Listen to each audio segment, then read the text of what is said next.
Hello friends, আমি অপর্ণা। তোমরা দেখছো দিবাকর অপর্ণা অফিসিয়াল। এই ভিডিওটা দুদিন আগে শ্যুট করেছিলাম। তো সেদিন ছিল 44 ডিগ্রি তাপমাত্রা। তো সবাই এই 44 ডিগ্রি 43 ডিগ্রি তাপমাত্রায় ডিম পোচ বা ডিম ভাজি, মাছ ভাজি করে খাচ্ছে। ইউটিউব ফেসবুকে পুরো ভাইরাল একটা পোস্ট। তো আমরাও সেই জন্য ট্রাই করছি। তো দেখো, প্রথমে এই কড়াইটা আমরা রোদ্রে 1 ঘন্টা মতো রেখে দিয়েছি। তো সেই কড়াইটা যখন গরম হয়ে গেছে, তারপর আমরা একটু ওপরে উঠিয়ে নিয়েছিলাম আমাদের সুবিধার্থে। তো তারপরে এই যে একটু সর্ষের তেল দিয়ে দিচ্ছি। সর্ষের তেলটা দেওয়ার পরে 15-20 মিনিট রেখে দেব।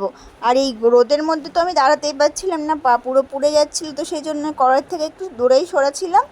তো তেলটা যখন 15-20 মিনিট হয়ে গেছে, তো তখন তেলটার কাছে এসে তেলটা একটু যে নাড়িয়ে দিচ্ছি। আর কড়াইটা কিন্তু বেশ গরম হয়েছিল, সেটা আমি ধরতেই পারছিলাম না খালি হাত দিয়ে। তো দেখো, এখন ডিমটাই যে ফাটিয়ে দেব। তো আমরা এখন এগ পোচ করব। তো সেই জন্য ডিমটা আর বাটিতে ফাটালাম না, এমনি পুরো কড়াইয়ে দিয়ে দিলাম।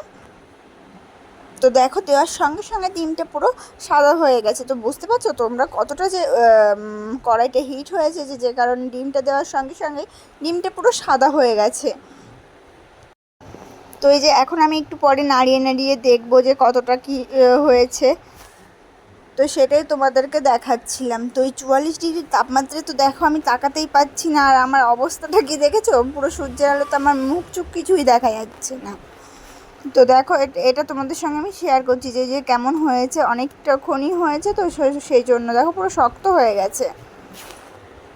তো এই যে আমি উল্টানোর চেষ্টা করছিলাম, তো দেখছি না এখনও ঠিকঠাক মতো হয়নি। তো আরও 15-20 মিনিট মতো রেখে দেবো।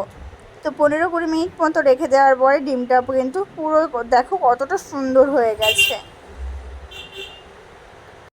আর আস্তে আস্তে দেখো ডিমটার রঙও কিন্তু চেঞ্জ হচ্ছে, ডিমটা পুরো হিট হয়ে যাচ্ছে, কি এই যে শক্ত শক্ত হয়ে যাচ্ছে, পুরো সিদ্ধর মতোই হয়ে যাচ্ছে। আর দেখো চারপাশ দিয়ে কত সুন্দর, মানে তেলগুলো ফুলে ফুলে উঠছে।